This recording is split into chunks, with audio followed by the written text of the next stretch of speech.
मजहबी काट का सहारा लेकर भारत को बदनाम करने और भारत के खिलाफ साजिश रचने वालों की बोलती वित्त मंत्री निर्मला सीतारमण ने बंद कर दी। भारत में मुसलमानों पर अत्याचार का झूठ फैलाने वालों को निर्मला सीतारमण ने अमेरिका की धरती से करारा जवाब दिया। साथ ही पाकिस्तान की भी पोल खोल दी।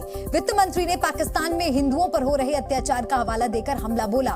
साथ ही भारत में रह रहे मुसलमानों की सुरक्षा का तथ्यों के साथ जवाब दिया।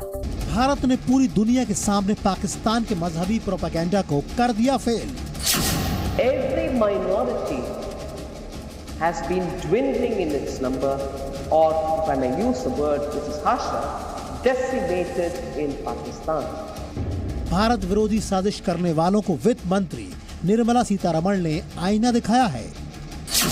India has the second largest Muslim population in the world. And the population is only growing in numbers.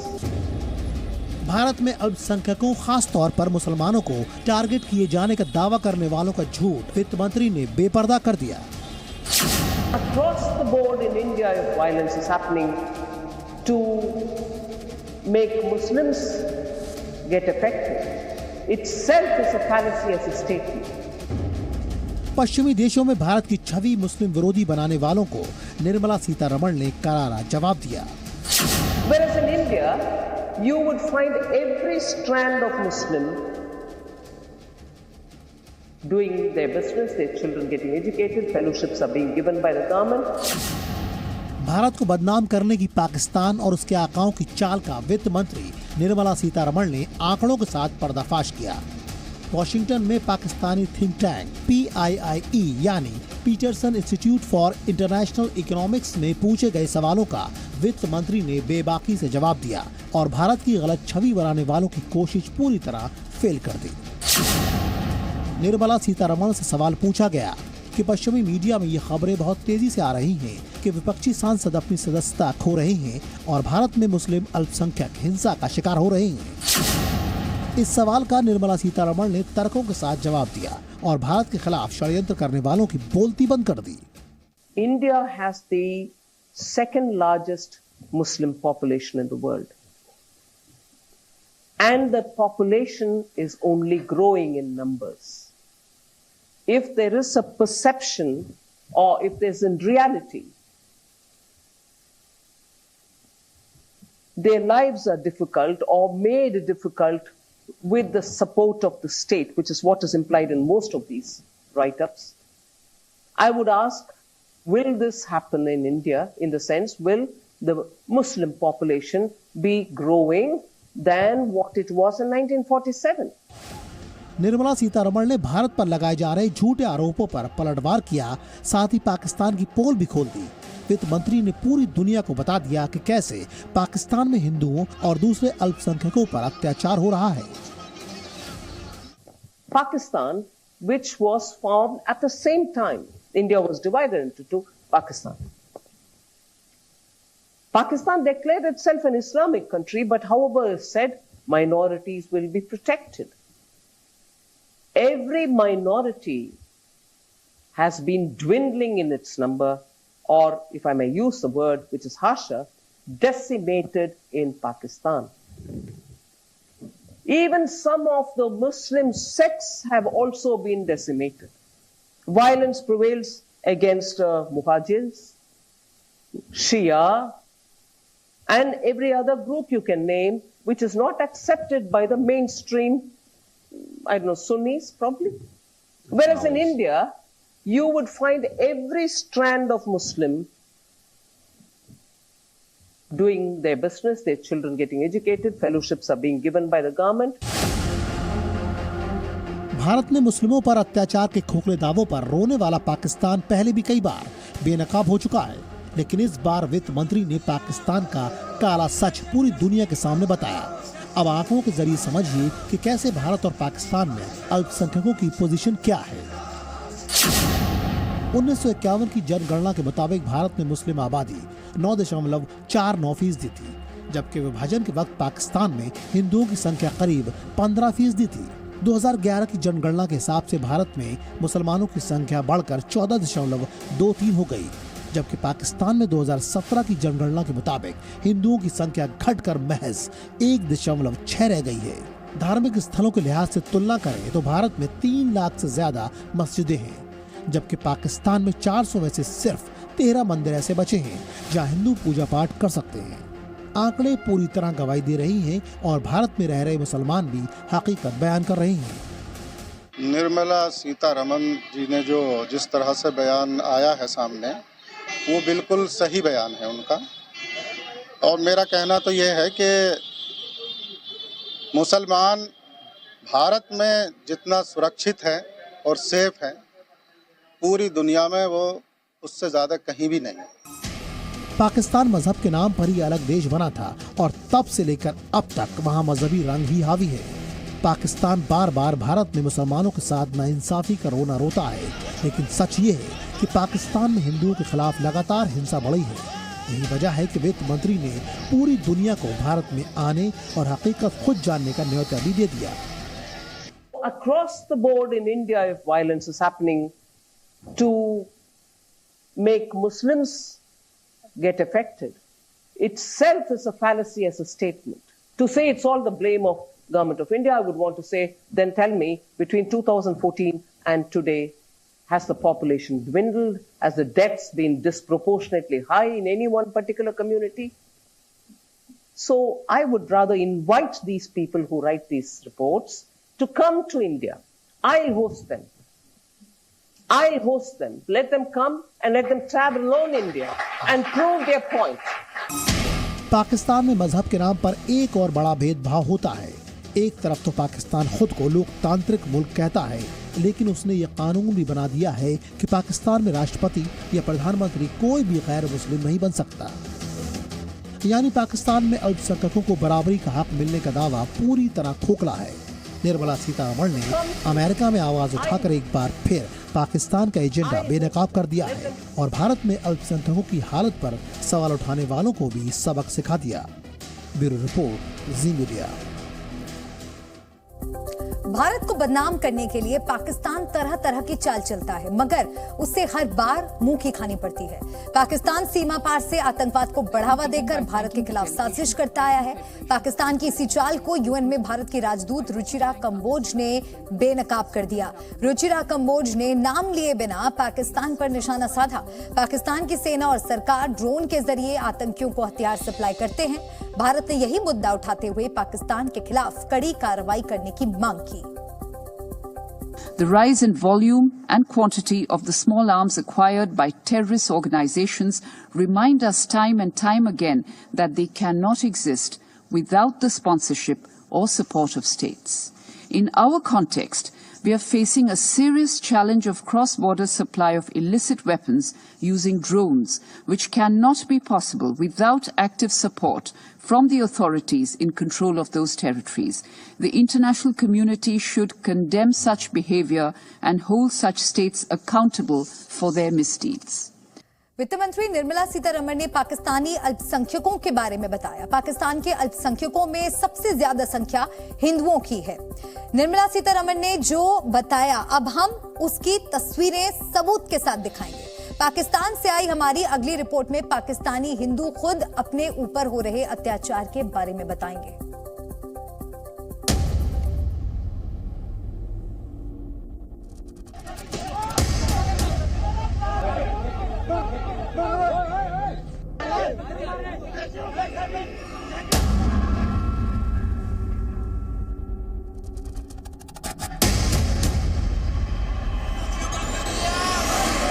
Indian हमारे दुश्मन है, हिंदू हमारे दुश्मन है, इनको कत्ल करो, इधर मिले इनके साथ लड़ाई झगड़ा करो। हिंदुओं से पाकिस्तान की नफरत का पहला सबूत। Supposed to Pakistan, which was formed at the same time India was divided into two Pakistan. Pakistan declared itself an Islamic country, but however is said, minorities will be protected. Every minority has been dwindling in its number, or if I may use the word which is harsher, decimated in Pakistan.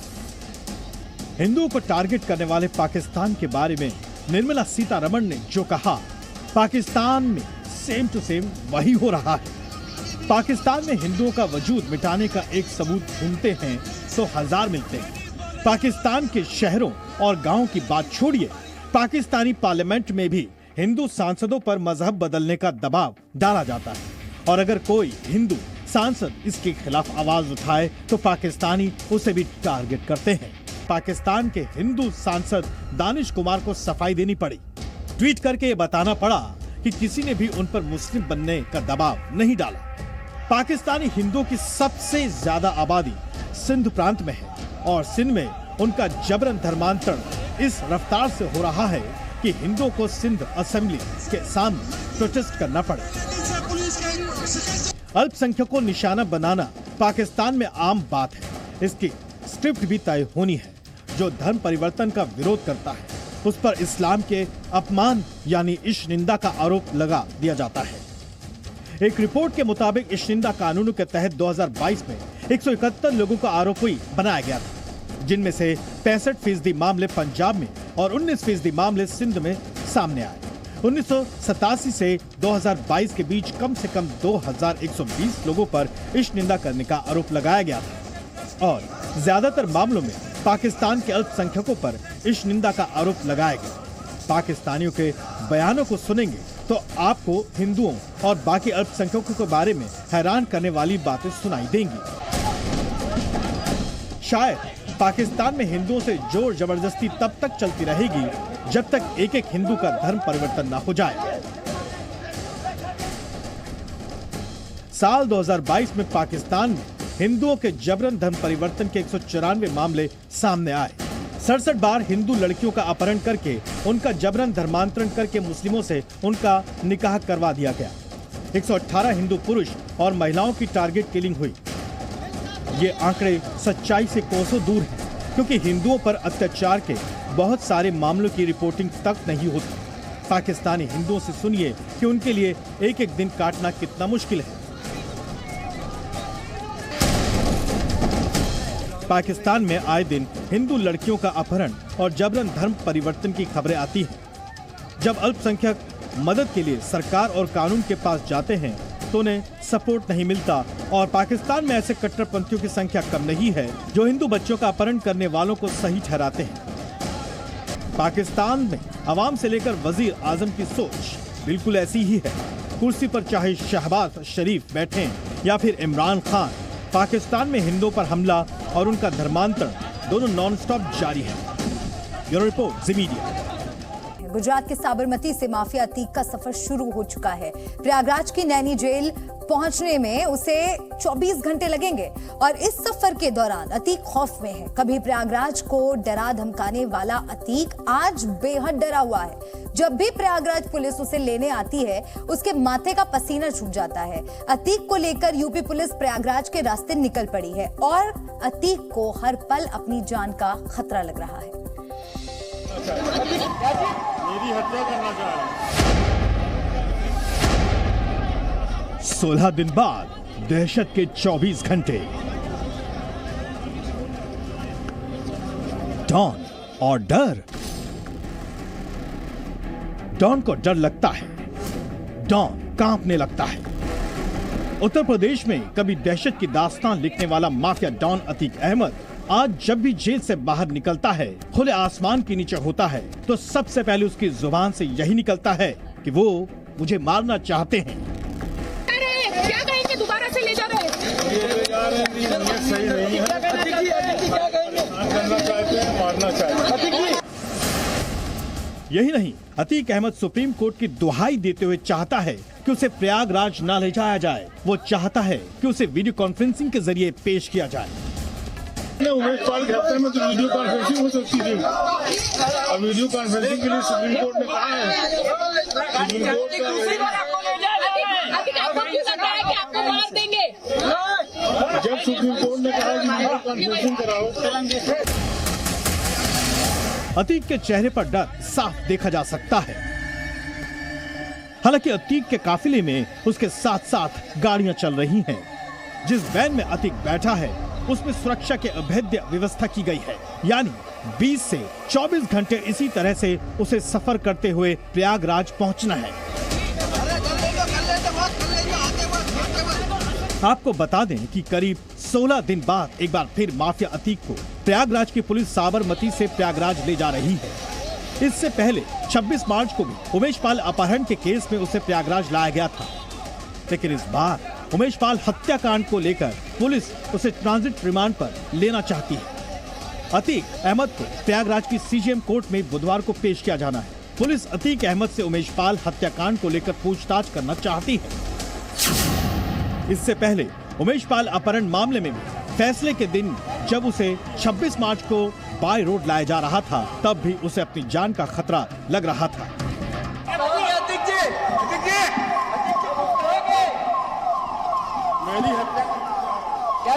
मेरी हत्या करना चाह रहे हैं।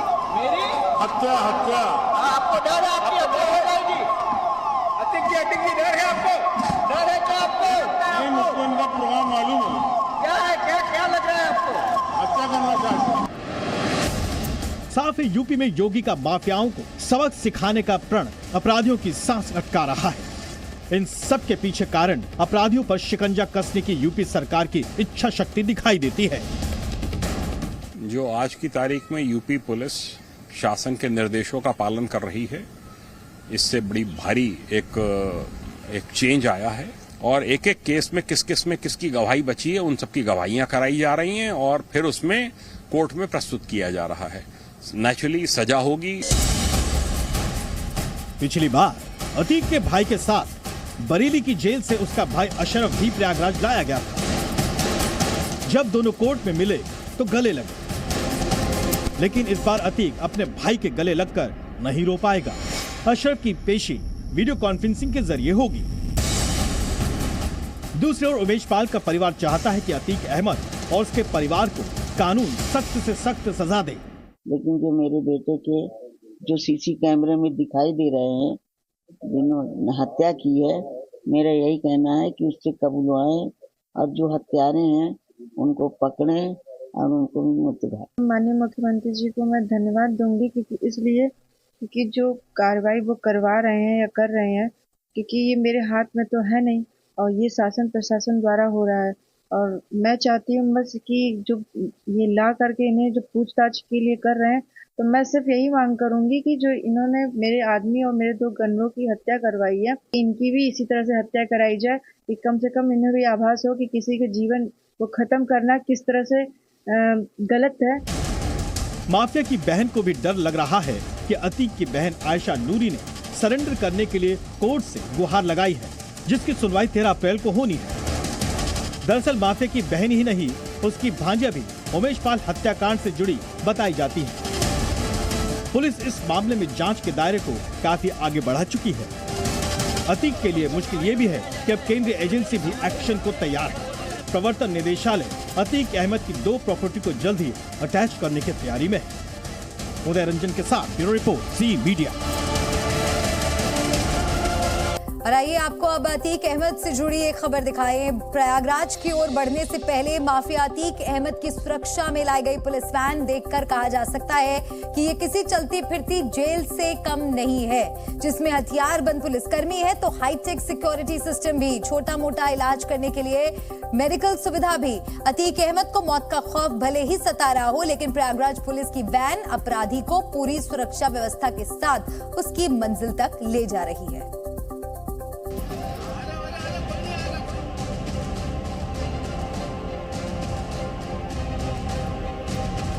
Prayagraj police की ये तीनों van Prayagraj के सबसे बड़े पापी यानी माफिया अतीक अहमद का इंतजार अहमदाबाद की साबरमती जेल के बाहर कर रही है। यूपी एसटीएफ के काफिले में 3 पुलिस की वैन हैं।